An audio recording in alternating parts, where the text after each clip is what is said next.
xabsiga dhexe dowlad deegaanka Soomaalida Itoobiya laakiin saayidadku u yaqaanaan Jeelogade 1996 ayaa la aasaasay xabsiga dhexe dowlad deegaanka Soomaalida Itoobiya xilligaa la dhisay waxaa madaxweynaha kilirka ahaa Khadar Macalin Caali waxaa dhismaha xabsiga qandaraas lagu siiyay Ibraahim Xaad oo ka mid ah ganacsatada xilligaas ugu dhaqaalaha roonaa dhammaan dadkan ayaa ahel wadaag la ah muwaadiniintan oo 10 sano ku xirnaa dalka Itoobiya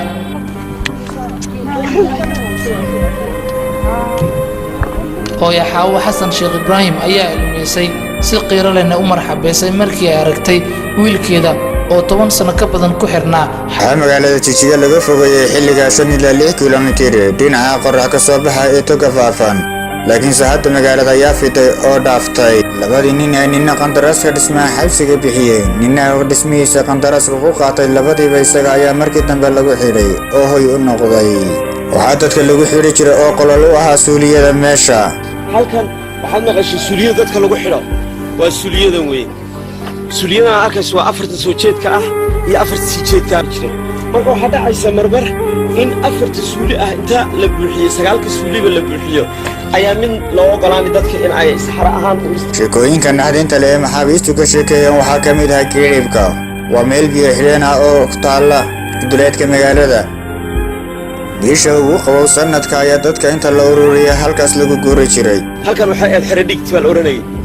meeshu waa xeradhigti waa meesha dadka lagu ciqaabiyo iyo chief joog waa kan dadka inta la qaawiyo iyagoo qaawan ayaa meesha la gelinay halkaas la gelinay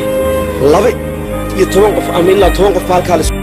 inkasta oo dhismaha ka weynay 100 mitir oo dhan kasta haddana dadkii ka soo baxay waxay aaminsan yihiin tirada maxaabiista ku jirta in ay u dhaxaysay 30 ilaa 50 naxariis baa naxdinta la aniga sheegay waxa weeye maalin suuligan aan galayay waxa ku arkay qoraal meesha ku qoran qoraalkan wuxuu leeyahay intaasoo maalmood baan ku jiraaye wuxuu leeyahay bardhagayso wuxuu leeyahay ayax ku qoray waxa weeye nimcaan carab qabridaar imtixaanka waa lagu sabraa sadkanagu waa dooran 9 bari qorax habeenkiina waa la qoyaa waxaa la sheegay inuu yahay xabsiga ugu xun deegaanada ay degtay Soomaalidu kolba baaldi biyo ah ayaa lagu shubaa laakiin alxamdulillaah والله ما عندك حق gudaha wax ka ilaa halkan meesha hadda hor taagana min baa soo galay isaga ku qaaday albaabka intuu magaalada halkan tagay nafta ka dhacay uu si dhex fadhiyo meesha waa meel noocaas heer waxa ka dhaw xabiyaada ku jara noqon oo ninna lagu istaagay inuu xagga soo ku kaajila marka meesha waa meesha noocaas waa godkii lagu xitaabi jiray dadka taan mali guridu meesha xaaladeeda waa meesha ay dhalinyarta sida buur gaalo kore siraajo aadan oo kale ruux dheregsan ma cabiri karo ruux gaajaysan dareenkiisa meeshana waxaa kaliya oo ka warrami kara qofkii soo maray qolkan number 8 waa qololka ugu ciqaabta adag marka 8 ah waa qol wuxuu ka koobayaa gudihiisa markaad gasho 4 qol iyo 4 qol iska soo horjeeda 8 qolba gudaha ku jira marka la xiro socodka ma aragtaan inuu darbiga yaraa bannaan yahay jeerigaana biyaa la keeni halkaas biyaa laga shubi guriga marka dhagaxa yar waxa loo sameeyay biyo inaan dibadda u bixin oo halka laga shubo albaabkiisa soo xiran halkaas biyaha laga shubo biyaha waxa la gaarsiinayaa geerkaas u gaari guriga